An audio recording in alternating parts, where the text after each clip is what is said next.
Bismillahirrahmanirrahim. Assalamualaikum warahmatullahi wabarakatuh.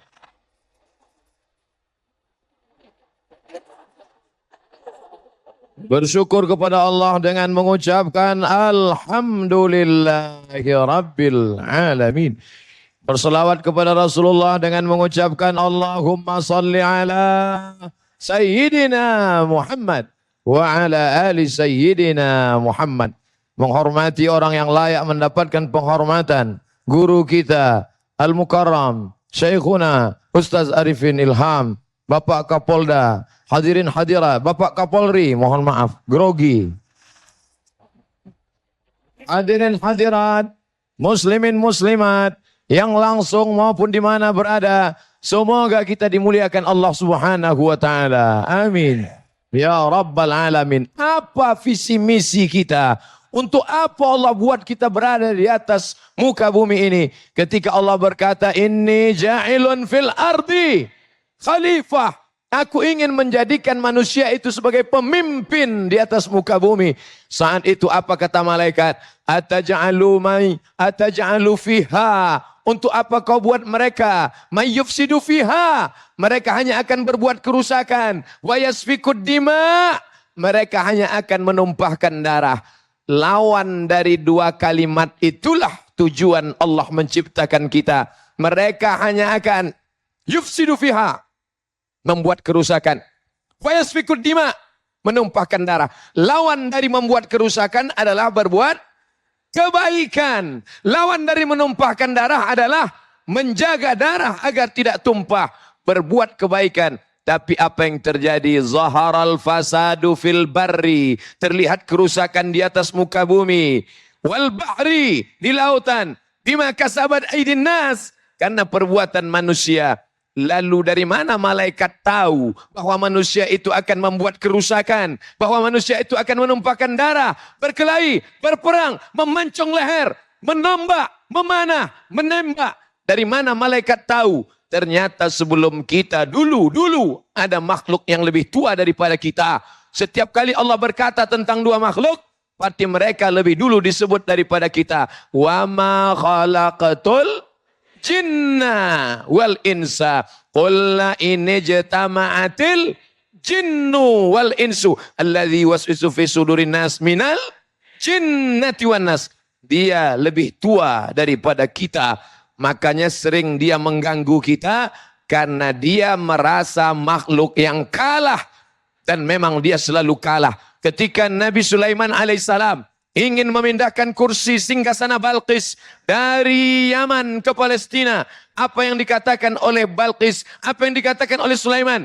Ya ayyuhal mala'u, wahai pasukan bala tentaraku, ayyukum ya'tini bi arsyiha. Siapa yang bisa membawa singgasana Balqis dari Yaman ke Palestina? Qala ifritum minal jin. Jin Ifrit berkata, ternyata pemindahan kursi Balqis dari Yaman ke Palestina ditenderkan oleh Nabi Sulaiman. Dan salah satu yang ingin mengambil proyek pemindahan itu adalah ifrit.com. Waqala ifritum minal jin. Aku bisa memindahkan kursi Balqis dari Yaman ke Palestina. Berapa lama kamu bisa, wahai jin Ifrit? Qabla an taquma mim maqamik. Sebelum kau tegak dari tempat dudukmu. Sebelum engkau tegak dari tempat dudukmu, maka kursi Balqis sudah pindah kemari. Tapi Nabi Sulaiman kurang merasa puas. Karena menurutnya ada yang lebih cepat daripada itu. Ada yang lebih hebat daripada itu. Siapa lagi yang bisa? Seorang laki-laki yang beriman kepada Allah. Dia bernama Asif bin Balkhiyah. Apa kata Asif? Ana atika bihi. Aku sanggup memindahkan kursi Balqis dari Yaman ke Palestina. Berapa lama? Qabla an yartadda ilaika tarfuk. Sebelum matamu berkedip. Kira-kira mana yang lebih cepat? Tegak dari tempat duduk atau mata berkedip? Mata berkedip. Oleh sebab itu jin Ifrit sudah kalah dari sejak zaman Nabi Adam sampai kepada zaman Nabi Sulaiman. Kenapa sekarang jin Ifrit malah menang? Buktinya di mana-mana orang mencari jin Ifrit. Bertapa sekian bulan mencari jin Ifrit, mereka gagal. Mereka kalah total. Oleh sebab itu kita beriman. Maka visi misi kita berada di sini. Menebarkan kedamaian. Puncaknya dengan datangnya Sayyidina wa Maulana Muhammad sallallahu alaihi wasallam. Wa ma arsalnaka illa rahmatan. Jangan buat kerusakan. Betapa indahnya pohon-pohon yang hijau. Makanya yang paling baik melihat warna hijau. Nabi SAW punya burdah sorban berwarna hijau. Mata paling indah melihat warna hijau. Kubah makam Nabi warna hijau. Kalau nyumbang pakai uang warna merah. Oleh sebab itu Nabi Muhammad SAW ketika melihat pohon yang hijau, tiba-tiba ada seorang lelaki memotong batang pohon itu. Nabi marah. Apa kata Nabi? Man qata'a sidratan. Siapa yang memotong sebatang pohon sidir, sawwaballahu ra'sahu finnar. Kepalanya akan disungkurkan ke dalam api neraka. Sebatang pohon kau tebang, kepalamu akan disungkurkan ke dalam api neraka. Apalagi kalau kau potong sampai 1 hektar. Tangan saya tidak pernah motong. Tangan saya tidak pernah motong pohon. Tangan saya halus. Tidak pernah megang kampak. Tanganmu memang tidak memotong. Tapi tanda tanganmu sudah menghabiskan. Habis semuanya. Kau sudah membuat kerusakan. Eksploitasi alam. Sehingga alam ini habis. Yang hijau tidak lagi ada. Sehingga akan menjadi gurun pasir. Tinggalkanlah alam yang hijau untuk anak cucu kita di masa akan depan. Tapi Abdul Somad yang memberitahu orang tidak takut. Jangan potong, jangan potong. Orang tidak akan takut. Kenapa? Karena Abdul Somad tidak ada kuasa. Alhamdulillah ada Pak Kapolri. Kalau orang takut. Orang tidak berani. Abdul Somad melarang hanya dengan suaranya. Tapi Pak Kapolri melarang dengan pistolnya, pistol besi. Abdul Somad pistol air, orang mana takut. Oleh sebab itu, kedudukannya, jangan buat kerusakan. Apa visi misimu hidup? Jangan buat kerusakan. Dan tetap menjaga hubungan sesama hamba Allah. Mudah-mudahan kita mewujudkan visi misi itu insya Allah. Amin. Orang barat berkata, time is money. Waktu adalah uang. Karena mereka semua berlandaskan materi. Uang, materi, benda, emas, perak. Semuanya berdasarkan materi. Tapi kita sebagai orang beriman, orang yang melaksanakan salat, alladzina yuqimuna shalah, orang yang melaksanakan salat, wa mimma razaqnahum yunfiqun, apa yang kami berikan harta mereka infakkan. Tapi coba baca pangkal ayat itu. Apa awal ayat itu? Ayat itu bercerita alladzina yu'minuna bil ghaib, malaikat yang mencatatnya ghaib, surga yang akan kita masuki ghaib, malaikat mungkar nakir ghaib, alam kubur, alam barzah ghaib. Dan yang kita sembah itu pun tidak tampak oleh mata. Tapi kita yakin bahwa dia memperhatikan kita. Maka pondasi awal orang beriman adalah ingin mencari ridha Allah subhanahu wa ta'ala. Betul apa betul?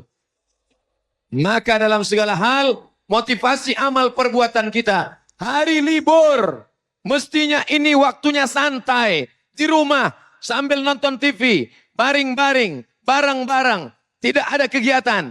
Ingin tidur sampai jam 8 pagi. Tapi buktinya di hari libur. Muslimin, muslimat, hadirin, hadirat datang berbondong-bondong. Bis sampai macet total. Apa yang diinginkan? Semuanya motivasinya hanyalah karena akhlak. Karena ikut Rasulullah sallallahu alaihi yang datang kemari. Di setiap langkah kakinya adalah satu langkah menghapus dosa, satu langkah menaikkan derajat. Langkah ketiga menghapus dosa, langkah keempat mengangkat derajat. Pejabat kita sibuk dengan segala agendanya, masih sempat datang kemari. Ibu rumah tangga mengurus anaknya, dia khususkan, dia niatkan datang. Maka setiap aktivitas kita berlandaskan akhlak mengikut Rasulullah sallallahu alaihi wasallam. Petani, kalau yang ingin dia cari hanyalah panen, rugi dia. Karena panennya paling hanya 1 ton, 2 ton. Pedagang, dari pagi sampai malam, dia jaga rukonya. Kalau hanya ingin mendapatkan keuntungan, rugi dia. PNS, pegawai, BUMN, pengusaha, pergi pagi, pulang petang, peras keringat, banting tulang, tunggang langgang, lintang pukang. Apa yang dia cari? Kalaulah hanya sekedar mencari sesuap nasi, rugi dia. Karena toh itu akan habis juga. Tapi dia niatkan karena Allah.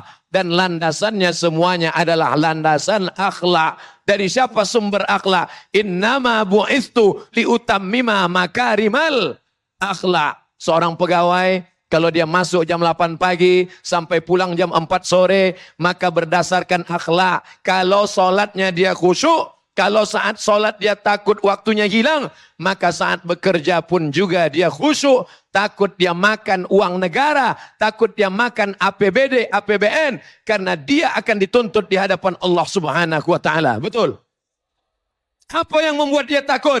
Apa yang membuat dia takut korupsi? Apa yang membuat dia takut nepotisme? Apa yang membuat dia takut berbuat curang? Apa yang membuat dia takut riswah? Bukan karena atasannya akan keluar kota. Bukan karena kamera CCTV. Kamera CCTV kabelnya akan dimakan tikus. Tapi ada satu yang membuat dia tetap bekerja. Aktif, semangat. Dia diawasi oleh dia. Siapa yang mengawasi? La ta'khudhuhu sinatun wala naum. Di saat tegak dia ingat Allah. Di saat duduk dia ingat Allah. Di saat berbaring dia ingat Allah. Alladzina yadhkuruna Allah. Orang-orang yang mengingat Allah. Qiyaman waktu tegak. Wa qu'udan waktu duduk. Wa ala junubihim waktu berbaring. Tapi jangan cuman zikir-zikir aja. Tetap solat. Bukan somat.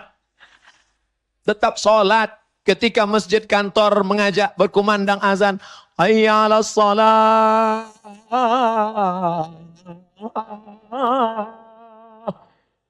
Bersegeralah ke tempat wudhu, pergilah sholat berjamaah. Karena sekarang ada orang ketika azan berkumandang, dia tetap aja ngetik.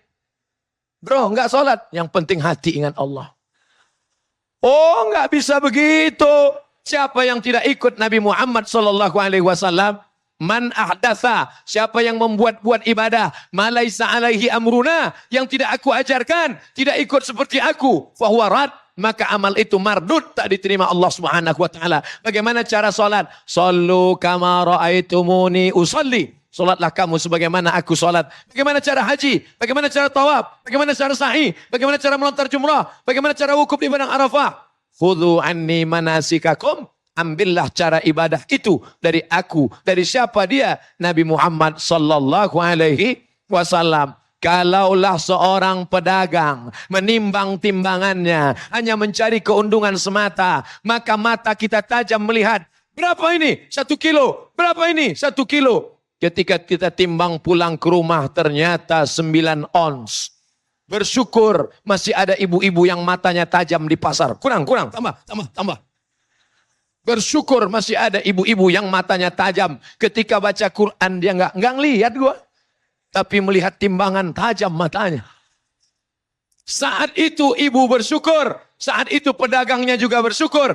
Ibu sedang menyelamatkan mereka dari tipu-tipu. Bayangkan kalau hari itu yang belanja ada 10 orang. 1 orang menipu 1 on. Maka 1 hari dia sudah makan uang haram 1 kilo. 1 kilo. 30 hari 30 kilo. Uang haram dia bawa ke tanah suci Makkah. Dia menangis di pintu Ka'bah. Labbaik Allahumma labbaik. Labbaik la syarika laka labbaik. Innal hamda wan ni'mata lak. Wal mulka la syarika lak. Dijawab oleh malaikat. La labbaik wala sa'daik. Lala baik, kau tidak dapat panggilan.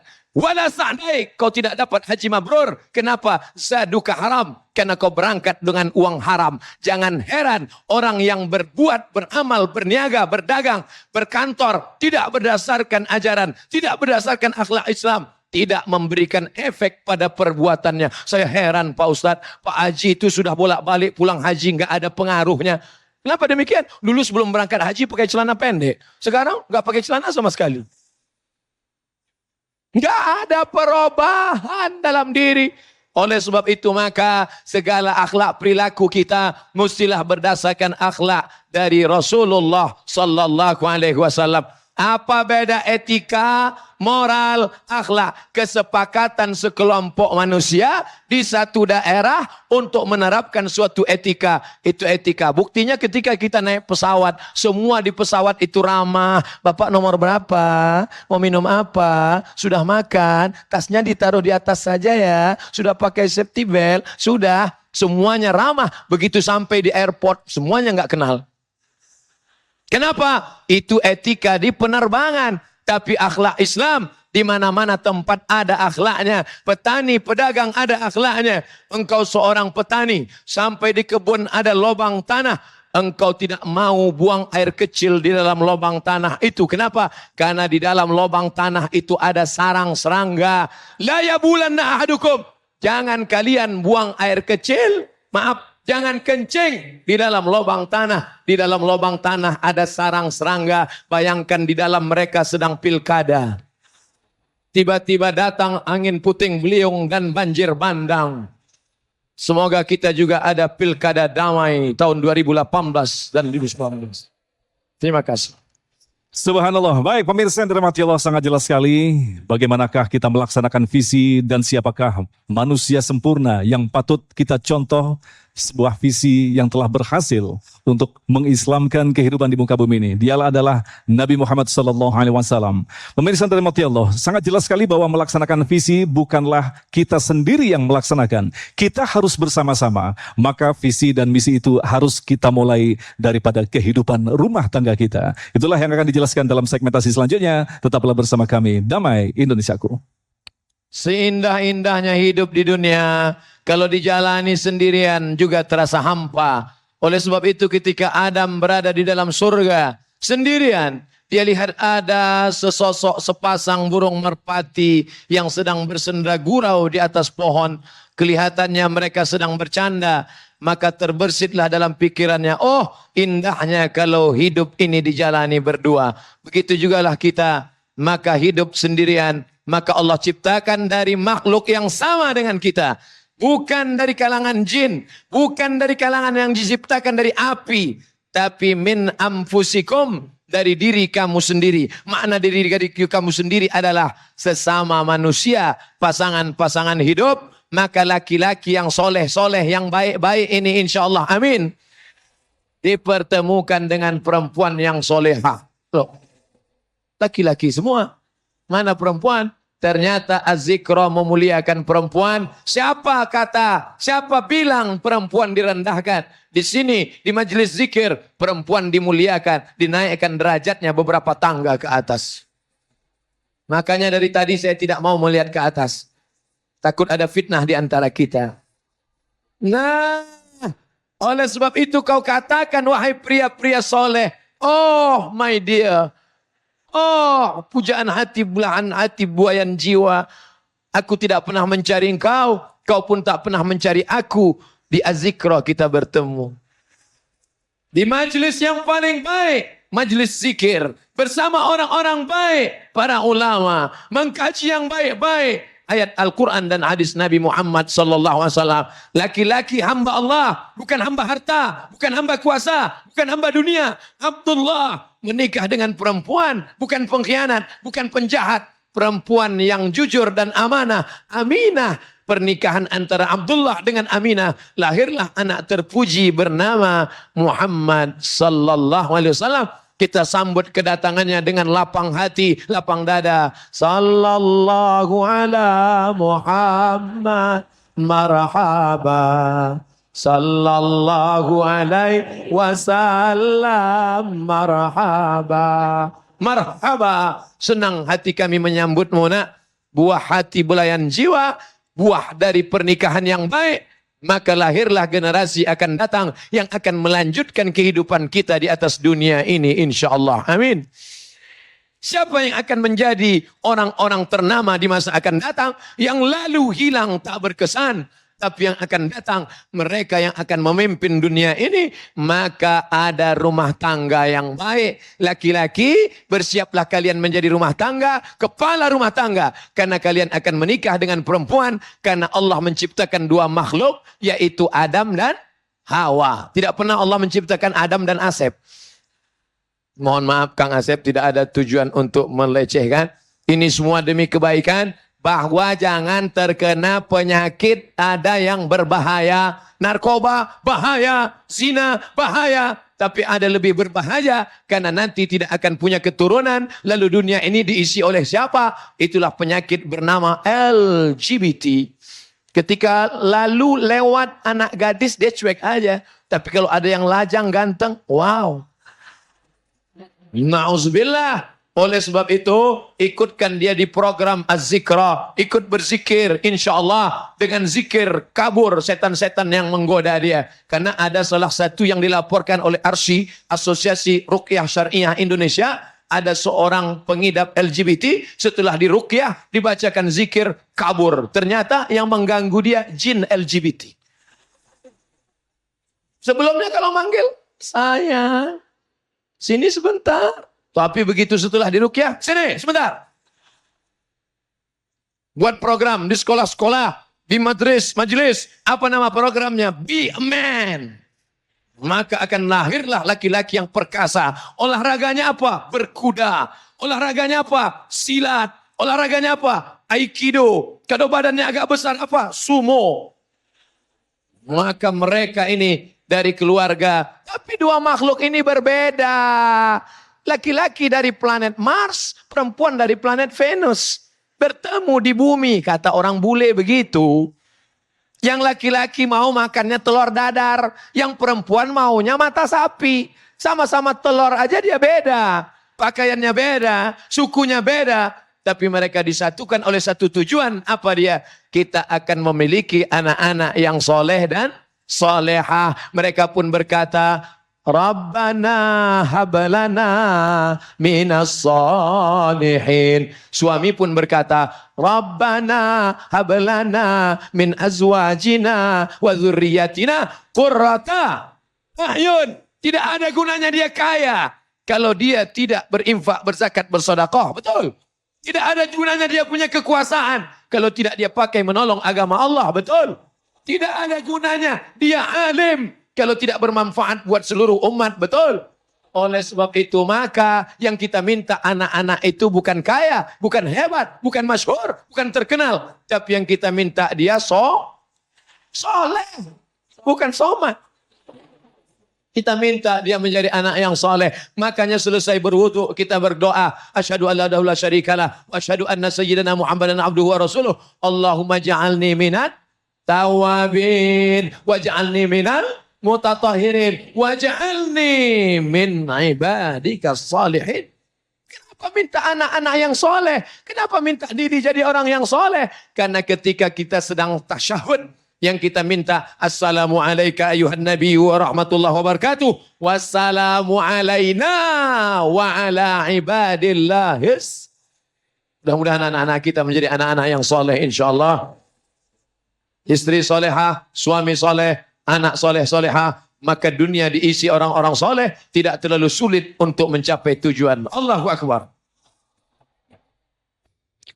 Baik, terima kasih pemirsa, Anda masih bersama kami dalam Saku yang mengangkat tema tentang visi dan misi seorang mukmin. Alhamdulillah tadi telah dijelaskan kepada kita bersama. Insya Allah apa yang telah disampaikan tadi semakin memantapkan dalam melaksanakan visi dan misi kita sebagai seorang muslim. Alhamdulillah terkumpul ada beberapa pertanyaan yang insya Allah kita akan jawab dalam waktu yang amat sangat singkat. Mudah-mudahan apa yang nanti dijawab akan sedikit memuaskan Anda. Baik, pertanyaan yang pertama sebagai kehormatan kepada Bapak Kapolri, silakan ada pertanyaan untuk Ustadz Abdul Somad. Tafadhol, Pak Dito. Baik. Assalamualaikum warahmatullahi wabarakatuh. Waalaikumsalam.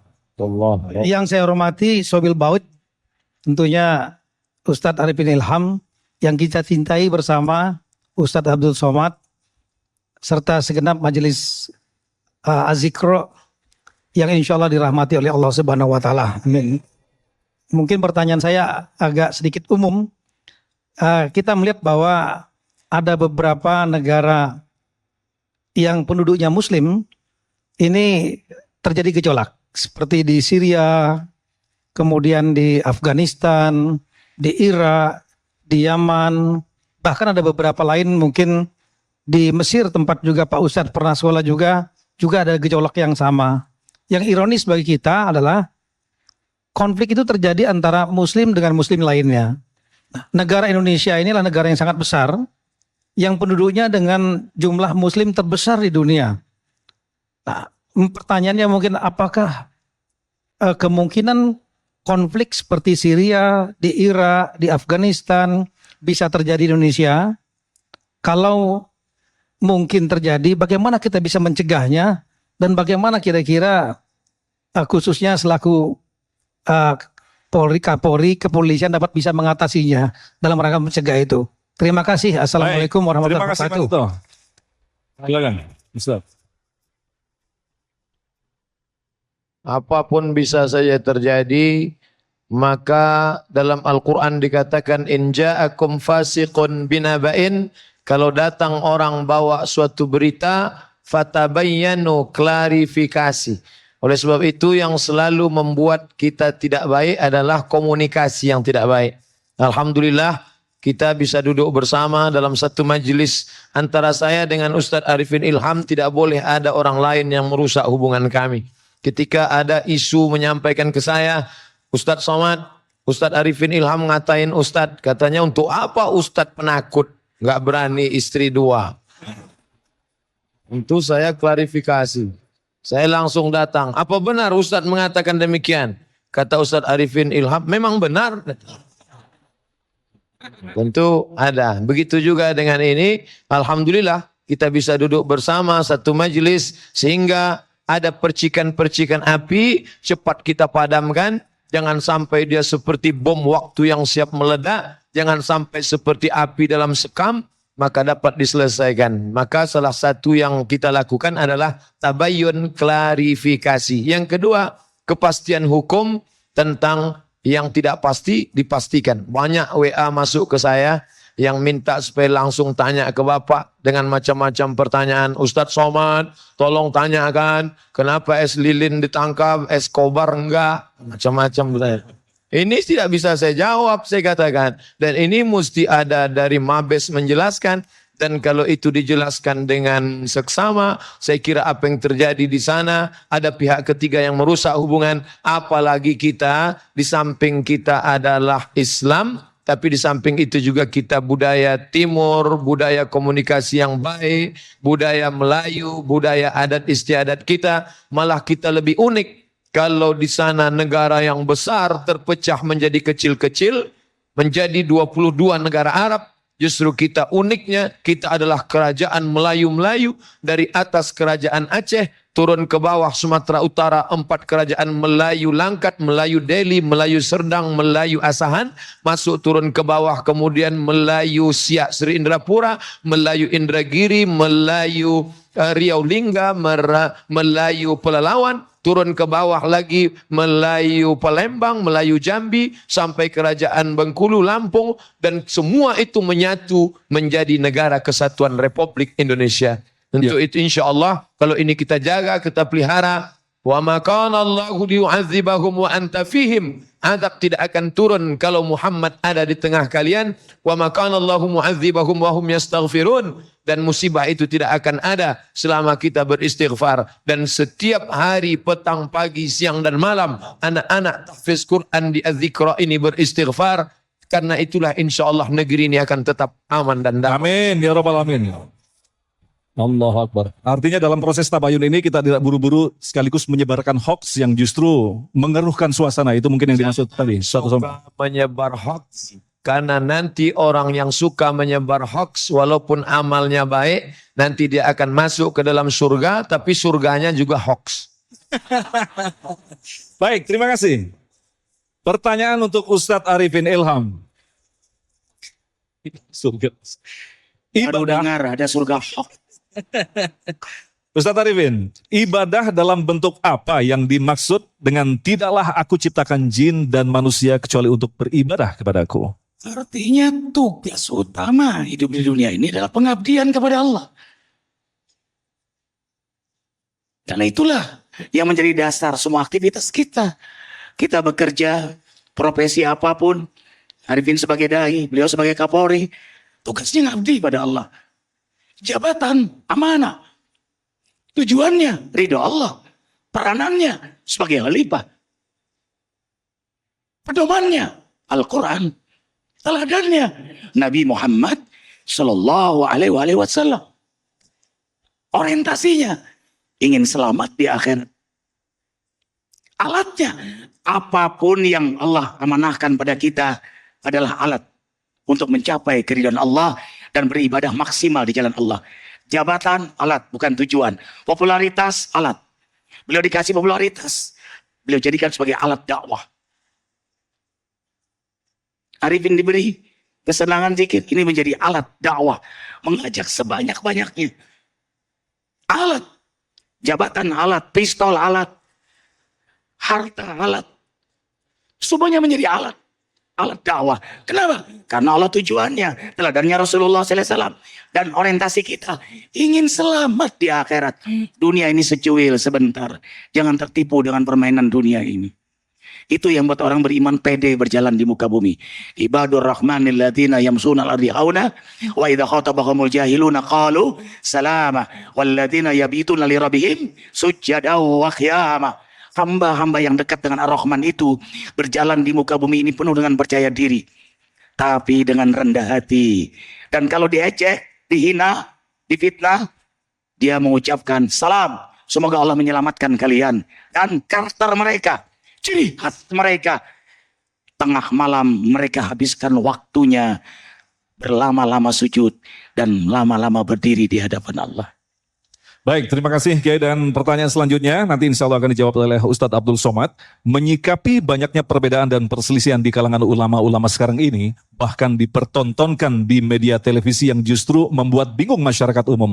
Lantas apakah pendapat daripada Ustadz Abdul Somad? Kita akan jawab selepas pesan-pesan yang berikut ini. Tetaplah bersama kami, Damai Indonesiaku.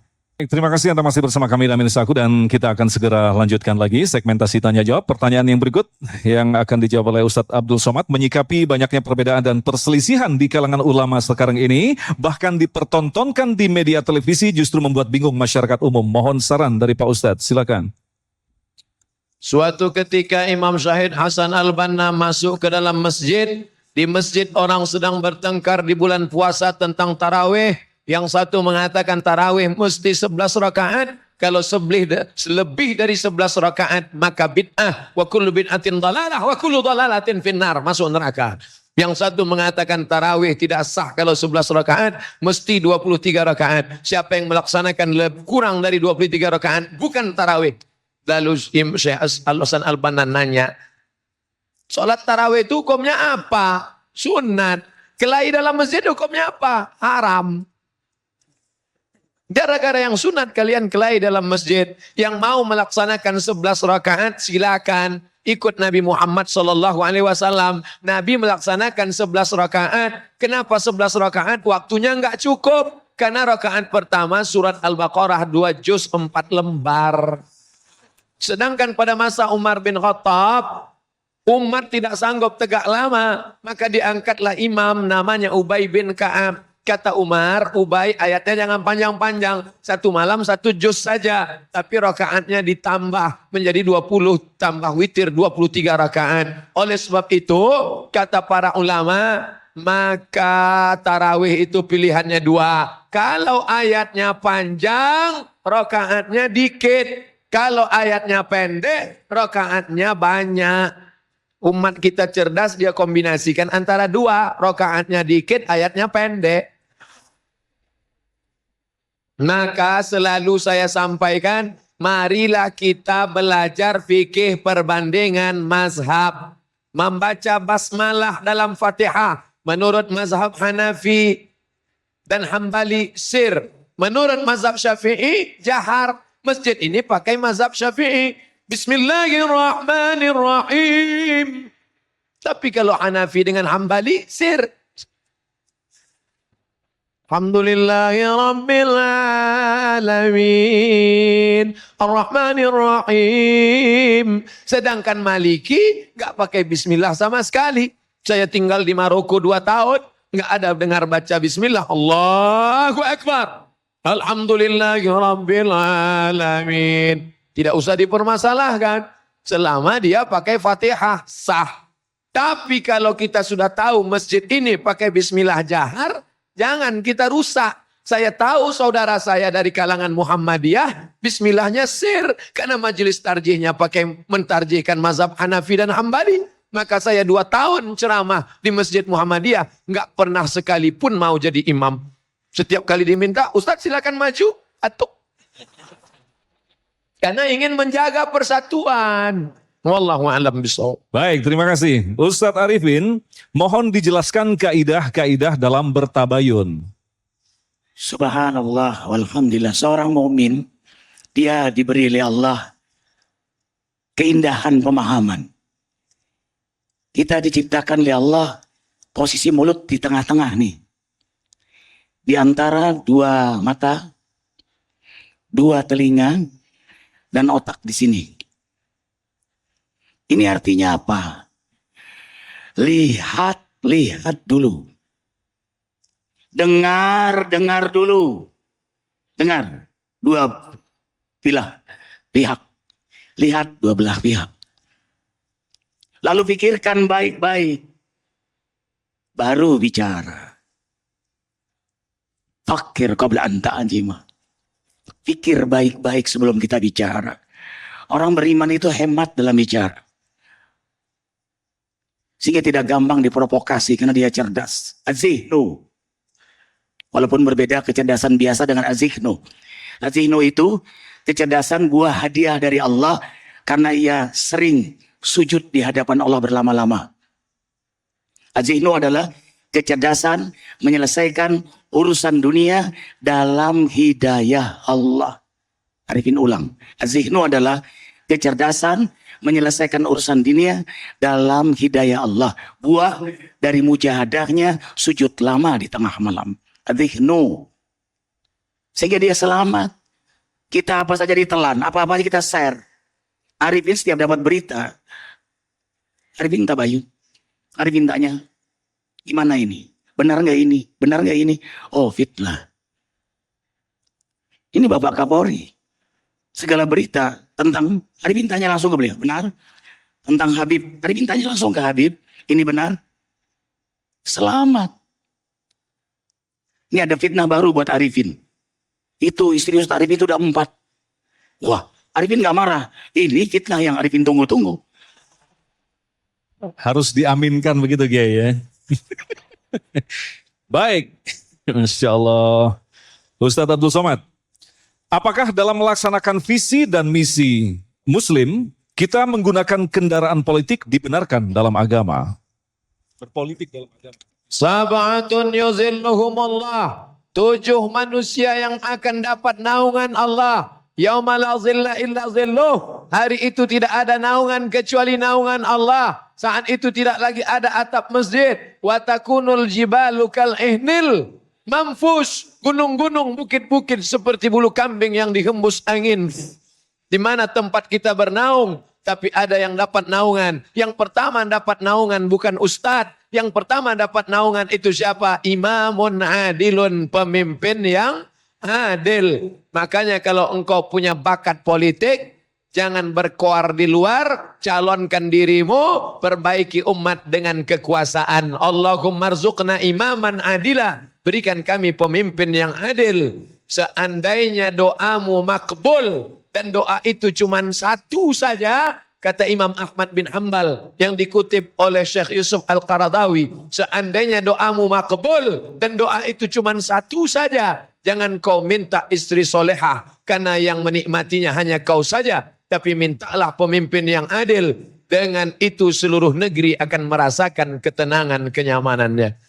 Jadi masalah orang muslim yang mesti pentingkan politik. Dalam kitab Fiqhud Daulah, min Fiqhid Daulah, fikih negara. Ketika engkau mencoblos, saat kau tusuk kertas itu, paku ke kertas, saat itu kau sedang bersaksi di hadapan Allah. Aku hamba Allah bersaksi, orang ini layak menjadi pemimpinku di masa akan datang. Gunakan telinga, dengar berita baik-baik. Pasang mata, lihat, awasi. Dan jangan lupa renung, pikir, sholat istikharah. Usolli sunnatal istikharah politik lillahi ta'ala.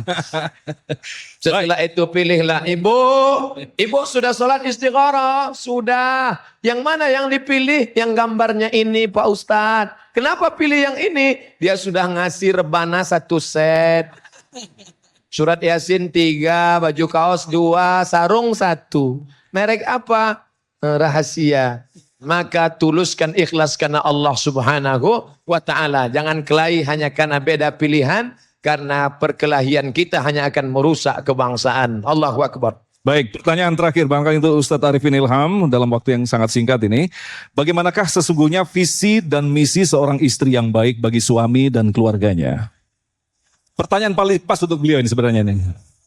Silakan, Kiai. Dunia ini perhiasan. Dan perhiasan dunia terindah mengalahkan apapun adalah istri yang saleh. Jangan pernah ajarkan istrimu mencintaimu. Tapi ajarkanlah istrimu, duhai Ustadz Abdul Somad, mencintai Allah dan Rasulnya. Ajarkan pada keluarga untuk takut kepada Allah. Sehingga keluarga kita jelas visi misi kehidupannya. Tujuannya ridha Allah. Tugasnya mengabdi pada Allah. Al-Quran pedomannya. Rasulullah teladannya, orientasinya akhirat. Kalau itu masuk dalam alam kesadaran keluarga kita, maka istri kita mencintai kita karena Allah. Bahkan dia berbisik, hai suamiku, hidupkan sunnah Nabi.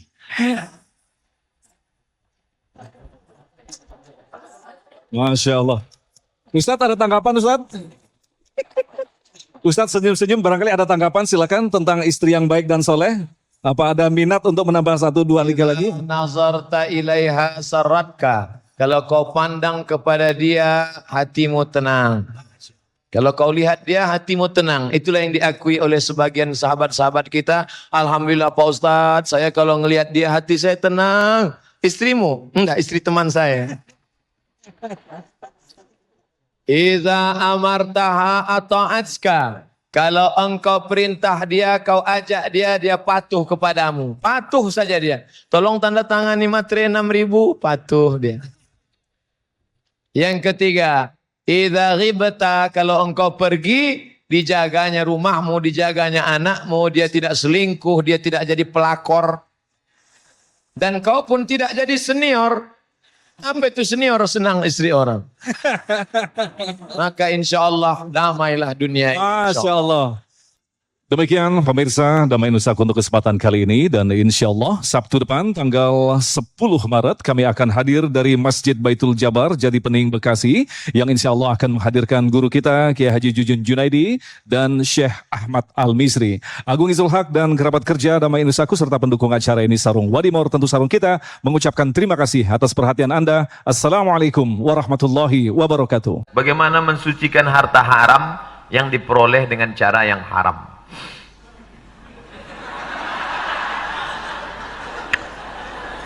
Harta tadi haram, dibawa pulang ke rumah, dibelikan ke beras. Beras tadi masuk rice cooker, berubah menjadi nasi. Nasinya disuapkan ke mulut. Allahumma barik lana fima razaqtana wa qina azabannar. Yummy. Nasi yang masuk ke mulut berubah menjadi darah. Darah menggumpal menjadi daging. Daging masuk ke dalam badan. Ayyuma lahmin nabata min haramin, setiap darah daging yang ada di badan tumbuh dari yang haram, fannaru aulabih, tempatnya neraka jahanam. 1, 2. Tadi berdoa subuh, Allahumma dina fi man hadait wa afina fi man afait. Doa tak dikabulkan Allah. Kenapa doa tak makbul? Mat'amuhu haram, makanannya haram. Masrabuhu haram, minumannya haram. Oh kalau gitu tak usah dibelikan kelontong nasi uduk. Belikan ke apa? Ke pakaian. Malbasuhu haram, pakaiannya haram. Kalau gitu sedekahkan ke anak yatim. Berikut ini kita saksikan santunan kepada anak yatim. Wah, kasih sapu kepala, kasih sapu kepala, kasih foto, update status. Kasih. Wa anfiqu, bersedekahlah, wa anfiqu, berinfaklah, wa anfiqu, berzakatlah, min thayyibat, yang baik-baik saja. Innallaha thayyibun, Allah maha suci, la yaqbalu illa thayyiban, Allah tak menerima kecuali yang halal-halal saja. 4, duit tadi dikumpul, pergi ke Makkah, haji dan umrah. Labbaik Allahumma labbaik, labbaik Allahumma labbaik. Apa kata malaikat? La labbaik wala sa'daik. Kau tak dapat panggilan, kau tak dapat haji mabrur. Kenapa? Zaduka haram, karena kau berangkat dengan uang haram. Bagaimana cara menghalalkan yang haram nih Pak Ustadz? Udah kandung dapat, mau dibuang mubazir. Antarkan ke lembaga yang dinikmati orang banyak. Panti jompo, anak yatim, fakir miskin, masjid. Kembalikan uang umat kepada umat. Pak Ustadz, ini saya dapat nih 1 juta.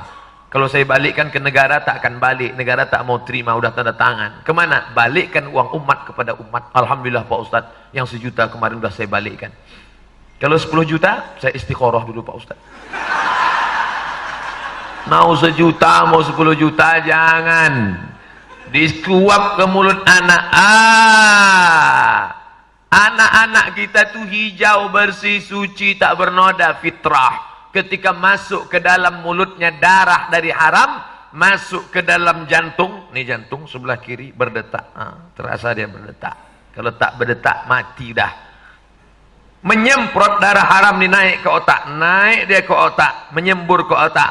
Nasiyatin kadhibatin khati'ah, otak pendosa, penipu, pembohong. Kenapa disebut penipu, pembohong nih otak? Karena darah dari jantung haram menyemprot ke otak, dan otak itu yang berpikir. Nih, makanya kalau sudah terbentur otak, hilang. Kawan saya ada dulu di Mesir, kata dia hafal Quran. Abang dulu mat di Mesir hafal Quran, tapi pas naik sepeda motor jatuh, itu agak hilang-hilang sedikit. Saya bilang, bang, aku dulu punya radio rusak, terus gimana bisa betul? Ku jatuhkan sekali lagi, elok dia balik. Coba bang lagakan balik. Aku khawatir nanti ku jatuhkan, hilang pula Al-Fatihah nih, kata dia. Jangan sampai kita suapkan yang haram-haram.